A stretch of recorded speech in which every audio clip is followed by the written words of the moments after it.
여러분, 오늘 한 가지 질문을 먼저 드리고 싶습니다. 만약 여러분이 사랑하는 가족을, 아버지를, 할아버지를 눈앞에서 잃었다면, 그리고 그 원수들이 지금도 버젓이 살아있다면 여러분은 그 사람들을 용서할 수 있겠습니까? 단순한 질문이 아닙니다. 오늘 우리가 만날 이 이야기는 바로 그 불가능해 보이는 일을 실제로 살아낸 한 남자의 이야기입니다. 인도 오디샤라는 땅에서 3대에 걸쳐 목회를 이어온 한 집안에서 일어난 이야기. 너무나 잔혹하고 너무나 슬프지만 결국에는 너무나 아름다운 이야기. 이 이야기를 들으시면서 여러분 자신의 삶도 함께 떠올려 보시길 부탁드립니다. 마이너스. 사티아 렌잔 마지. 이 이름을 기억해 주십시오. 그는 인도의 오디샤주라는 곳에서 태어났습니다. 오디샤는 인도 동쪽에 위치한 주인데요. 아름다운 자연을 품고 있지만 동시에 수십 년 전부터 종교적 갈등이 심했던 곳이기도 합니다. 그 땅에서 그의 할아버지는 목사였고 그의 아버지도 목사였습니다. 3대째 하나님을 섬기는 집안. 얼마나 신실하고 아름다운 이야기처럼 들립니까? 그런데 바로 그 신실함 때문에 그 집안은 너무나 깊은 고통을 겪어야 했습니다. 사티아가 아직 어린아이였을 때의 이야기입니다. 그날은 아마 평범한 날이었을 겁니다. 오디샤의 햇살은 늘 뜨거웠고 마을의 흙길은 언제나 그 자리에 있었고 가족들은 그날도 모여 기도하고 찬양했을 테니까요. 어린 사티아에게 집은 세상에서 가장 안전한 곳이었습니다. 할아버지의 손이 닿는 곳, 아버지의 목소리가 들리는 곳, 그곳에 있으면 아무 두려움도 없었습니다. 그런데 그날 그 안전이 산산조각 났습니다. 힌두교 극단주의자들이 들이닥쳤습니다. 그들은 기독교인들을 향한 분노와 적개심으로 가득 차 있었습니다. 그리고 그 분노는 아무런 죄도 없는 한 목사 집안을 향했습니다. 하나님의 말씀을 전하는 것 외에 아무것도 하지 않은 사람들을 향했습니다. 어린 사티아는 그 광경을 직접 보았습니다. 할아버지가 쓰러지는 것을, 아버지가 무너지는 것을, 자신을 지켜주던 두 기둥이 한꺼번에 사라지는 것을 눈앞에서. 이걸 어떻게 말로 표현할 수 있겠습니까? 아무리 좋은 언어를 가져다 써도 한 아이가 그 자리에서 느꼈을 공포와 충격과 상실을 다 담을 수는 없습니다. 심장이 멎는 것 같은 공포, 온몸이 얼어붙는 것 같은 마비, 그리고 그 뒤에 찾아오는 것은 이루 말할 수 없는 슬픔이었습니다. 여러분도 살면서 갑자기 사랑하는 사람을 잃어본 경험이 있으십니까? 준비도 없이, 예고도 없이 찾아온 이별. 그 순간의 고통이 얼마나 깊은지 우리는 모두 조금씩은 알고 있습니다. 그런데 사티아는 그 고통을 어린아이의 몸으로 눈앞에서 직접 목격하며 감당해야 했습니다. 그날 이후 사티아의 마음 안에는 무언가가 변했습니다. 아이의 눈에는 더 이상 세상이 안전하게 보이지 않았습니다. 하나님을 섬기면 복을 받는다고 배웠는데 하나님을 섬기던 할아버지와 아버지가 그렇게 되었습니다. 하나님께 기도하면 지켜주신다고 배웠는데 그분은 그날 아무것도 막지 않으셨습니다. 어린 마음에 조금씩 자라나는 것이 있었습니다. 원망이었습니다. 하나님, 왜 이러셨습니까? 저는 잘못한 것이 없지 않습니까? 할아버지도 아버지도 잘못한 것이 없지 않습니까? 왜 이런 일이 일어나도록 내버려 두셨습니까? 이 질문은 소리내어 묻기도 어려운 질문이었습니다. 왜냐하면 신실한 집안에서 하나님을 원망한다는 것은 쉽게 내뱉을 수 없는 말이었으니까요. 하지만 그 질문은 사라지지 않았습니다. 마음 깊은 곳에 가라앉아서 그의 삶 전체를 물들이기 시작했습니다. 그리고 사티아는 한 가지 결심을 했습니다. 절대로 목사가 되지 않겠다. 할아버지처럼, 아버지처럼 살지 않겠다. 하나님을 섬기는 삶이 이런 결말을 가져온다면 나는 그 길을 걷지 않겠다. 이 결심은 단순한 반항이 아니었습니다. 그것은 살아남으려는 몸부림이었습니다. 더 이상 이 아픔을 반복하지 않으려는 절박한 자기 보호였습니다. 여러분, 우리도 살면서 이런 결심을 해본 적이 있지 않습니까? 다시는 이런 고통을 겪지 않겠다고. 상처받은 마음이 스스로를 지키기 위해 문을 닫아버리는 그 순간, 사티아의 그 결심이 아마 낯설지 않을 겁니다. 마이너스. 세월이 흘렀습니다. 소년은 청년이 되었습니다. 그리고 청년은 어느덧 한 사람의 어른이 되어가고 있었습니다. 그런데 이상한 일이 일어나기 시작했습니다. 아무리 하나님을 떠나려 해도, 아무리 그 길을 외면하려 해도 무언가가 계속 그를 붙들었습니다. 잊으려 할수록 더 또렷이 떠오르는 것들이 있었습니다. 할아버지가 새벽에 무릎 꿇고 기도하던 모습, 아버지가 성경을 읽으며 눈물 흘리던 장면, 교회에서 찬양이 울려 퍼지던 그 소리, 어린 시절의 기억들이 결코 사라지지 않았습니다. 그리고 무언가 내면 깊은 곳에서 들려오는 것 같은 소리가 있었습니다. 조용하지만 분명한 소리, 거부할수록 더 강해지는 소리. 사티야, 나는 너를 부르고 있다. 그것이 하나님의 음성인지 아니면 자신의 내면에서 솟아오르는 무언가인지 그는 처음에는 몰랐습니다. 아니, 알고 싶지 않았습니다. 왜냐하면 그 소리를 인정하는 순간 다시 그 길을 걸어야 한다는 것을 알았기 때문입니다. 그는 오래 버텼습니다. 갈등은 쉽게 끝나지 않았습니다. 하나님을 향한 원망과 하나님을 향한 그리움이 그의 마음 안에서 함께 싸웠습니다. 어떤 날은 분노가 이겼고 어떤 날은 그리움이 이겼습니다. 어떤 날은 밤새 울면서 왜 저에게 이런 짐을 지우십니까? 라고 외쳤고 어떤 날은 지쳐서 그냥 쓰러져 잠들기도 했습니다. 그 갈등의 시간이 얼마나 길었는지 우리는 정확히 알 수 없습니다.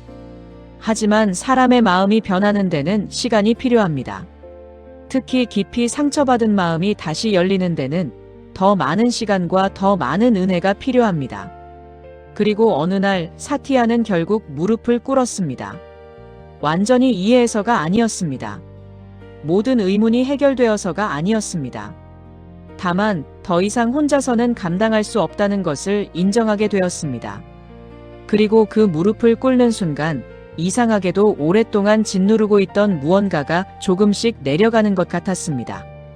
하나님께 돌아가는 것이 포기처럼 느껴지기도 했습니다.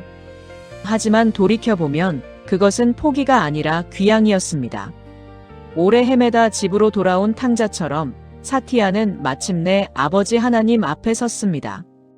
그리고 그는 목회의 길을 선택했습니다. 할아버지처럼, 아버지처럼 3대를 이어온 그 길을, 그토록 피하려 했던 그 길을. 여러분은 어떻게 생각하십니까? 이 선택이 용감한 것입니까? 아니면 무모한 것입니까? 이미 그 길이 어떤 고통을 가져올 수 있는지를 뼛속까지 알면서도 다시 그 길을 걷기로 한 이 사람의 마음을 우리는 다 이해할 수 있을까요? 마이너스. 사티아 목사는 사역을 시작했습니다. 인도의 오디샤. 그 땅에서 다시 교회를 세우고 다시 복음을 전했습니다. 할아버지가 걸었던 그 길을, 아버지가 걸었던 그 길을 이제 자신이 걷기 시작했습니다. 쉬운 길이 아니었습니다. 하지만 그는 걸었습니다. 마을마다, 집마다 사람들을 찾아갔습니다. 가난한 사람들을 돕고 병든 사람들을 위해 기도하고 하나님의 사랑을 전했습니다. 성도들이 모이기 시작했습니다. 작은 교회가 세워지기 시작했습니다. 그리고 그는 사역자들을 세워나갔습니다. 함께 일할 동역자들, 함께 복음을 전할 사람들. 그들과 함께 교회를 섬기며 사티아는 오랫동안 자신을 짓눌렀던 무언가가 조금씩 치유되어 가는 것을 느꼈습니다. 사람들의 삶이 변하는 것을 보면서 하나님이 살아계신다는 것을 다시 경험하기 시작했습니다. 그런데 인생은 한 번의 폭풍으로 끝나지 않을 때가 있습니다. 사티아가 두려워하던 그 일이 다시 일어났습니다. 어느 날 교회가 공격을 받았습니다. 이번에도 힌두교 극단주의자들이었습니다. 그들은 교회를 무너뜨리고 사역자들을 해쳤습니다. 사티아 목사와 함께 신실하게 사역을 감당하던 성도들이 피해를 입었습니다. 아무 죄도 없이 그저 하나님을 믿는다는 이유만으로. 그 소식을 들었을 때 사티아 목사의 마음이 어떠했을지 상상해 보십시오. 이미 어린 시절에 한 번 이 일을 겪었습니다. 할아버지와 아버지를 잃었습니다. 그 고통을 딛고 오랜 싸움 끝에 다시 이 길을 걷기로 결심했습니다. 그리고 이제 또다시 같은 일이 반복되었습니다. 이번에는 어린아이가 아니었습니다. 어른이었습니다. 그리고 어른이기 때문에 오히려 더 깊이 알았습니다. 이 고통이 얼마나 무거운지를, 이 상실이 얼마나 깊은지를, 함께 사역하던 동역자들이 다쳤다는 것이 자신이 다친 것보다 더 아팠습니다. 분노가 올라왔습니다. 이 분노는 설명이 필요 없는 분노입니다. 억울하고 원통하고 이해할 수 없는 분노. 왜 또입니까? 왜 우리입니까? 저들은 왜 이러는 겁니까? 하나님, 당신은 어디 계십니까? 여러분은 살면서 이런 분노를 느껴보신 적이 있으십니까? 아무리 잘하려고 해도 계속 힘든 일이 생길 때, 선하게 살려고 하는데 오히려 더 힘든 일을 당할 때, 내가 뭘 잘못한 겁니까? 라는 질문이 목구멍까지 올라올 때, 그 분노가 낯설지 않으실 것입니다. 사티아 목사도 그 분노를 그대로 느꼈습니다. 억누르지 않았습니다. 감추지 않았습니다. 그는 하나님 앞에 그 분노를 그대로 가지고 나아갔습니다. 하나님, 저는 모르겠습니다. 왜 이런 일이 계속 일어납니까? 제가 목사가 되지 않았다면 이런 일을 또 보지 않아도 됐을 텐데. 제가 이 길을 선택한 것이 잘못된 것입니까? 저들을 왜 막지 않으십니까? 왜 저들이 이렇게 우리를 짓밟아도 되는 겁니까? 이 기도가 설교처럼 들리지 않습니까? 이것은 설교가 아닙니다. 이것은 신음입니다. 한 사람이 극한의 고통 속에서 하나님께 내지르는 울부짖음입니다. 욥이 떠오르지 않습니까? 모든 것을 잃고 잿더미에 앉아 하나님께 따져 묻던 욥. 시편 기자가 하나님, 어찌하여 나를 버리셨나이까라고 외치던 그 절규. 그 성경 속의 이야기가 사티아의 이야기와 겹쳐집니다. 사티아 목사는 그 분노와 절망 속에서 한동안 헤맸습니다. 극심한 분노 다음에 찾아온 것은 깊은 절망이었습니다. 분노는 적어도 에너지가 있습니다. 싸우고 싶다는 의지가 담겨 있습니다. 하지만 절망은 그 에너지마저 다 빠져나간 상태입니다. 아무것도 하고 싶지 않은 상태. 아무것도 의미 없어 보이는 상태. 그는 기도를 멈추지 않았습니다. 하지만 그 기도는 아름다운 기도가 아니었습니다. 신음에 가까운 기도, 따짐에 가까운 기도, 때로는 침묵에 가까운 기도. 하나님 앞에 아무 말도 못하고 그냥 엎드려 있는 시간들. 그 시간들이 얼마나 길었는지 모릅니다. 하지만 그 시간들 속에서 무언가가 천천히 일어나고 있었습니다. 마이너스. 사티아 목사가 훗날 이 이야기를 나눌 때 그는 이런 말을 했습니다. 가장 어두운 밤이 가장 새벽에 가까운 시간이라고. 절망의 바닥까지 내려갔을 때 그곳에서 무언가를 만났다고. 그것은 설명하기 어려운 만남이었습니다. 환상을 보거나 음성을 들은 것이 아니었습니다.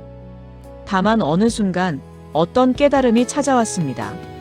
그것은 십자가에 대한 깨달음이었습니다. 우리가 너무 익숙하게 듣고 너무 익숙하게 지나쳐온 그 십자가.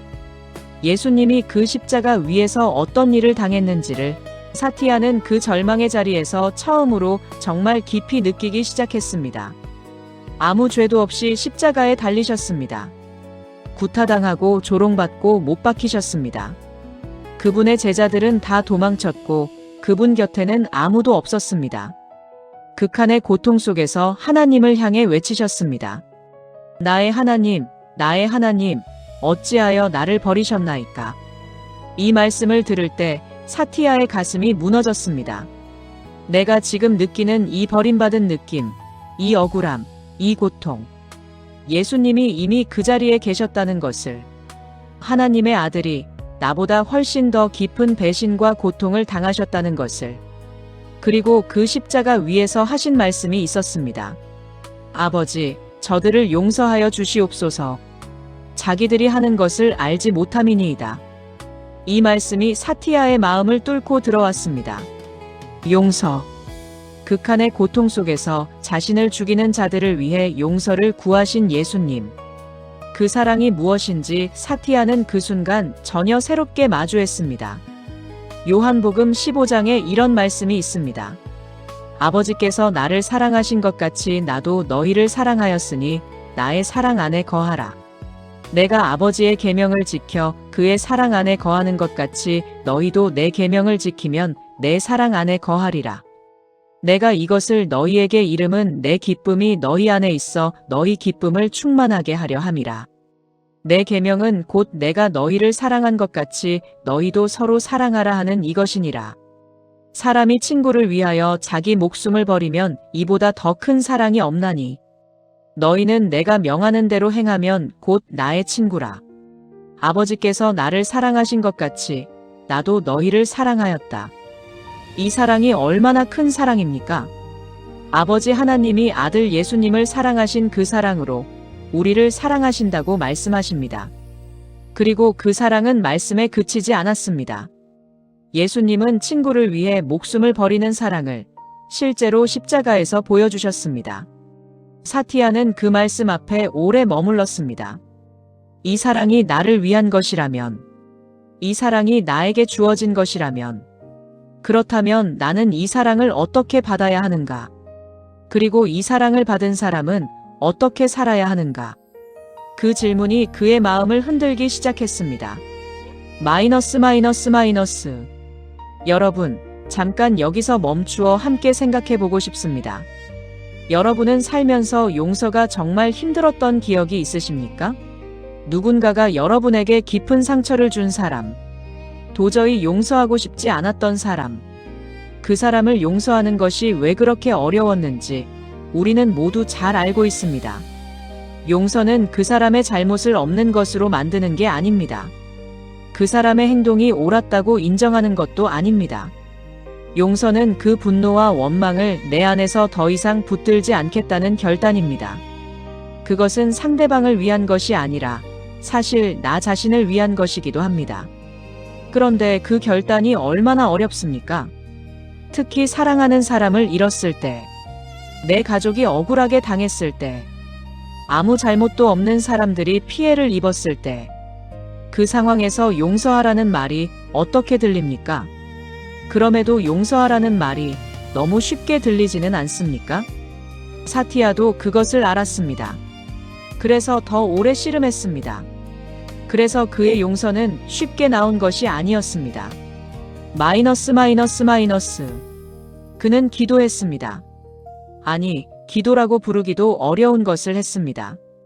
그냥 하나님 앞에 앉아서 자신의 마음을 쏟아냈습니다.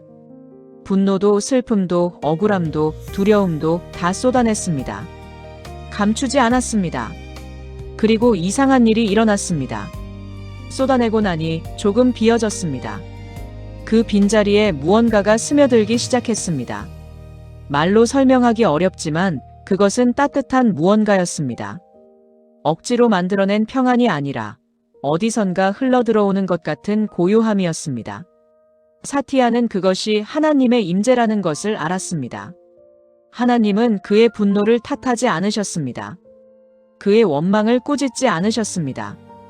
그저 거기 계셨습니다. 그 고통의 자리에 함께.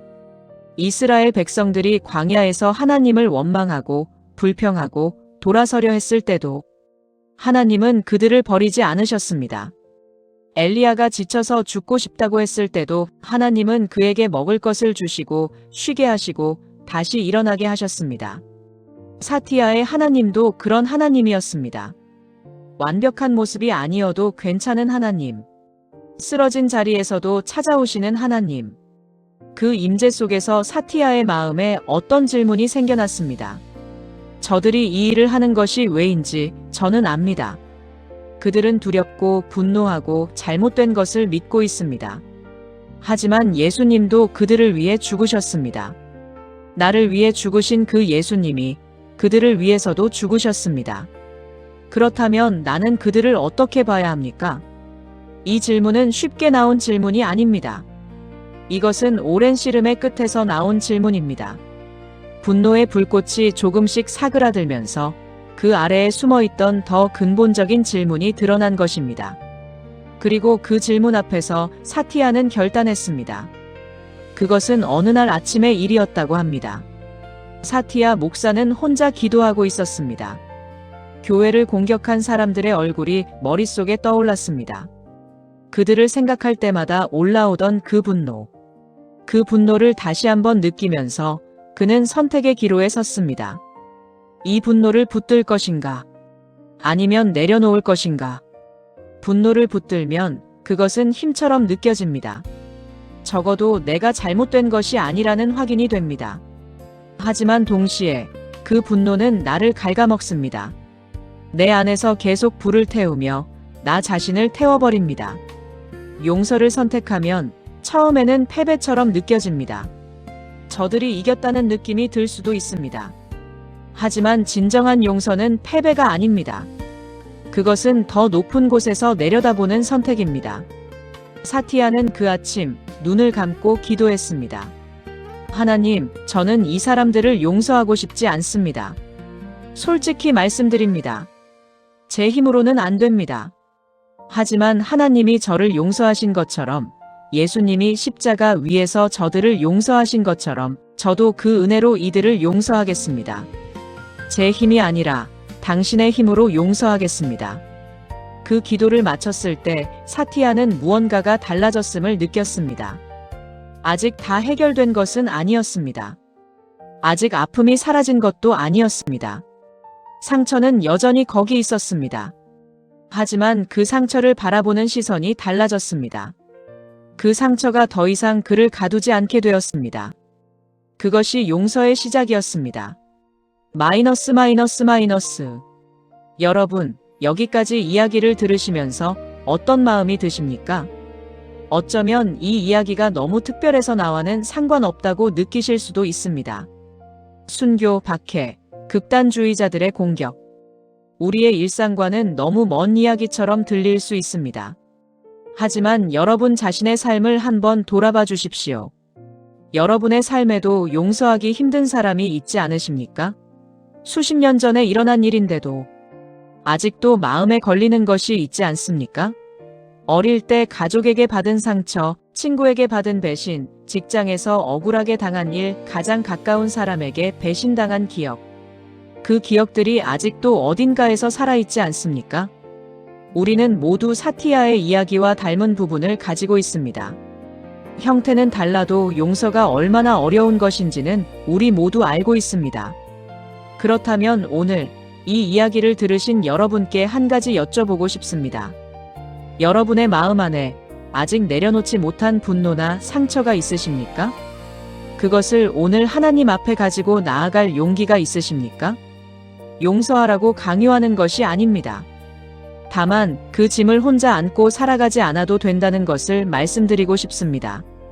마이너스. 사티아 목사의 이야기는 거기서 끝나지 않습니다. 용서의 결단은 한순간의 기도로 완성되지 않습니다. 그것은 매일 새롭게 선택해야 하는 것이었습니다. 분노가 다시 올라올 때마다, 억울한 기억이 다시 떠오를 때마다 그는 다시 그 선택을 해야 했습니다. 오늘도 용서하겠습니다. 내 힘이 아니라 하나님의 힘으로. 이 기도가 하루에도 몇 번씩 필요했습니다. 용서는 일회성 사건이 아니라 지속적인 선택이라는 것을 그는 몸으로 배워가고 있었습니다. 그리고 놀라운 일이 일어나기 시작했습니다.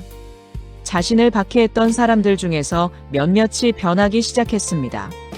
기독교인들을 공격하던 사람들 중에 그 사랑을 보고 마음이 움직인 사람들이 생겨났습니다. 복음이 전해지기 시작했습니다. 적이었던 사람들이 형제가 되는 일이 일어났습니다. 이것이 하나님이 하시는 일의 방식이었습니다. 인간의 논리로는 이해할 수 없는 방식. 당하면 갚아주어야 한다는 세상의 법칙과 완전히 반대되는 방식. 용서로 원수를 이기는, 사랑으로 어둠을 밝히는 그 방식. 사티아 목사는 지금도 오디샤에서 사역을 계속하고 있습니다. 3대를 이어온 그 믿음의 길을 계속 걸어가고 있습니다. 여전히 쉽지 않은 땅에서, 여전히 위협이 있는 곳에서. 하지만 그는 두려움이 아니라 사랑으로 그 길을 걷고 있습니다. 그의 이야기를 들으면서 저는 이 말씀이 떠올랐습니다. 요한복음 15장 9절에서 14절의 그 말씀. 아버지께서 나를 사랑하신 것 같이 나도 너희를 사랑하였으니 나의 사랑 안에 거하라. 이 말씀이 사티아에게 어떤 의미였는지 이제 조금 더 깊이 느껴지지 않습니까? 하나님의 사랑 안에 거한다는 것이 무엇인지, 그 사랑이 어떤 힘을 가지고 있는지, 사람이 친구를 위하여 자기 목숨을 버리면 이보다 더 큰 사랑이 없나니, 예수님이 우리를 위해 목숨을 버리셨습니다. 그 사랑이 사티아를 붙들었습니다. 그리고 그 사랑이 그를 통해 흘러나가 원수도 변하게 했습니다. 사랑은 전파됩니다. 용서는 흘러갑니다. 한 사람의 결단이 전혀 예상하지 못했던 곳까지 물결처럼 번져나갑니다. 마이너스. 여러분, 우리는 살면서 많은 것을 경험합니다. 기쁨도 슬픔도 성공도 실패도, 그리고 사랑도 배신도. 우리 중에는 사티아처럼 극단적인 고통을 겪지 않은 분들도 있겠지만 저마다의 십자가를 지고 살아온 분들이 분명히 계실 것입니다. 자녀 때문에 가슴 찢어지는 아픔을 겪으신 분, 배우자를 먼저 떠나보낸 슬픔을 안고 사시는 분, 가장 믿었던 사람에게 배신당한 기억을 가지신 분, 오랫동안 열심히 살았는데 돌아오는 것이 없어서 허탈한 분, 하나님을 향해 왜 저에게 이런 일이 일어납니까? 라는 질문을 품고 계신 분. 이 이야기가 그 질문에 완전한 답을 주지는 않습니다. 왜 그런 일이 일어나는지 인간의 언어로 완전히 설명할 수 없는 것들이 있습니다. 그것은 솔직한 사실입니다. 하지만 한 가지는 말씀드릴 수 있습니다. 하나님은 그 아픔의 자리에 혼자 두시지 않는다는 것을. 사티아가 가장 깊은 절망의 자리에서 하나님의 임재를 경험했던 것처럼 하나님은 우리가 쓰러진 그 자리에서 찾아오시는 분이라는 것을. 그리고 그 하나님의 사랑을 경험한 사람은 서서히 달라지기 시작합니다. 분노가 녹아내리는 것을 경험합니다. 내려놓을 수 없을 것 같았던 원망이 어느 순간 조금씩 가벼워지는 것을 느낍니다. 그것이 기적이 아닌 것처럼 보이지만 사실은 가장 큰 기적입니다. 사람의 마음이 변하는 것, 굳어버린 마음이 다시 부드러워지는 것. 이것이야말로 하나님이 하실 수 있는 가장 놀라운 일입니다. 마이너스.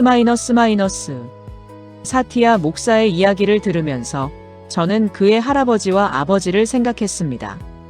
그들은 순교했습니다. 세상의 눈으로 보면 그것은 비극입니다. 너무 이른 죽음, 너무 억울한 죽음. 그런데 그 씨앗이 땅에 심어졌고 그 씨앗에서 사티아가 자라났습니다. 그리고 사티아는 지금도 그 땅에서 복음을 전하고 있습니다. 요한복음 12장 24절에 예수님이 하신 말씀이 있습니다. 한 알의 밀이 땅에 떨어져 죽지 아니하면 한 알 그대로 있고 죽으면 많은 열매를 맺느니라. 할아버지의 삶이 그 한 알의 밀이었습니다. 아버지의 삶이 그 한 알의 밀이었습니다. 그들은 땅에 떨어졌습니다. 그리고 사티아라는 열매가 또 사티아를 통해 변한 수많은 사람들이라는 열매가 맺어지고 있습니다. 우리는 자신의 삶의 의미를 다 알 수 없습니다. 지금 당장은 이해할 수 없는 일들이 있습니다. 하지만 하나님의 눈으로 보면 그 이야기는 아직 끝나지 않았습니다. 여러분의 이야기도 아직 끝나지 않았습니다. 마이너스. 지금 이 이야기를 들으시는 여러분 중에서 혹시 사티아처럼 하나님께 등을 돌리고 싶었던 때가 있으신 분이 계십니까? 너무 힘들어서, 너무 지쳐서 이 하나님을 믿어서 뭐가 좋은 게 있냐는 생각을 해보신 분이 계십니까? 그 마음 전혀 이상한 것이 아닙니다. 그 마음을 하나님 앞에 솔직하게 가지고 나아가셔도 됩니다. 하나님은 우리의 완벽한 믿음이 아니라 우리 자체를 원하십니다. 흔들리는 믿음이라도 상처받은 마음이라도 그대로 가지고 오시면 됩니다. 사티아가 그랬던 것처럼. 그리고 혹시 지금 마음속에 오랫동안 붙들고 있는 분노나 상처가 있으신 분이 있다면 오늘 그것을 하나님 앞에 내려놓는 작은 첫걸음을 떼실 수 있을까요? 완전한 용서가 아니어도 됩니다. 그냥 하나님, 저는 이것을 내려놓고 싶은데 저 혼자는 안 됩니다. 도와주십시오라고만 해도 됩니다. 그 한마디 기도가 새로운 시작이 될 수 있습니다. 마이너스. 사티아 렌잔 마지 목사. 인도 오디샤주에서 3대째 목회를 이어가는 사람. 어린 시절 눈앞에서 가족을 잃고 하나님을 떠나려 했지만 결국 다시 하나님께 돌아온 사람. 또 다른 박해를 겪으면서도 원수를 용서하는 선택을 한 사람. 그의 이야기가 우리에게 남겨주는 것은 무엇일까요? 용기입니까? 예, 용기도 있습니다. 믿음입니까? 예, 믿음도 있습니다. 하지만 무엇보다 이 이야기가 우리에게 주는 것은 이것입니다. 어떤 상황에서도 포기하지 않으시는 하나님. 사티아가 하나님을 떠나려 했을 때도 하나님은 그를 놓지 않으셨습니다. 그가 분노하고 원망할 때도 하나님은 그 자리에 계셨습니다. 그가 바닥까지 내려갔을 때 하나님은 그 바닥에서 그를 만나주셨습니다. 그 하나님이 지금 이 순간 우리 곁에도 계십니다. 어두운 자리에 혼자 계신 분, 오랜 상처를 안고 사시는 분, 아직도 왜 나에게라는 질문을 품고 계신 분. 그 질문을 가지고 오십시오. 그 아픔을 가지고 오십시오. 하나님은 우리의 그 모습을 외면하지 않으십니다. 사티아의 이야기에서 가장 감동적인 부분이 무엇이었는지 아십니까? 그것은 그가 완벽한 믿음의 사람이었기 때문이 아닙니다. 오히려 그가 하나님을 원망하고 버리려 하고 씨름하면서도 결국 하나님이 그를 붙드셨다는 것입니다. 하나님의 사랑이 인간의 원망보다 강했다는 것입니다. 그리고 그 사랑이 결국 한 사람을 변화시켰고 그 변화된 한 사람이 또 다른 사람들을 변화시키고 있다는 것입니다. 이것이 복음의 능력입니다. 이것이 십자가 사랑의 힘입니다. 마이너스. 오늘 이 이야기를 들으시면서 여러분의 마음에 무언가가 닿은 것이 있다면 그것을 혼자 간직하지 마시고 댓글로 나눠주시겠습니까? 이 이야기에서 이 부분이 마음에 남았습니다. 그 한마디도 좋습니다. 나도 비슷한 경험이 있습니다. 그 고백도 귀합니다. 아직도 용서가 어렵습니다. 그 솔직한 말도 이 자리에서는 환영합니다. 우리는 혼자가 아닙니다. 비슷한 아픔을 안고 살아가는 사람들이 이 영상을 함께 보고 있습니다. 서로의 이야기를 나누면서 우리는 서로에게 힘이 될 수 있습니다. 그리고 오늘 이 이야기가 여러분에게 위로가 되었다면, 혹시 주변에 이 이야기가 필요한 분이 계신다면 이 영상을 함께 나눠주시겠습니까? 용서가 힘들어서 마음이 무거운 분, 하나님을 원망하고 계신 분, 오래된 상처로 힘드신 분, 그분들에게 이 이야기를 전해주십시오. 좋아요와 구독도 부탁드립니다. 억지로 하시라는 것이 아니라 이런 이야기를 계속 함께 나누고 싶으신 분들이라면 그렇게 해주시면 저희에게 큰 힘이 됩니다. 앞으로도 이처럼 깊고 진실하고 우리의 삶에 실제로 위로가 되는 이야기들을 계속 전해드리겠습니다. 마이너스. 마지막으로 오늘 이 이야기를 들으신 여러분께 이 질문을 드리며 마치겠습니다. 지금 이 순간 여러분의 마음 안에 있는 가장 무거운 짐이 무엇입니까? 오랫동안 용서하지 못한 사람이 있습니까? 하나님을 향한 원망이 아직 남아 있습니까?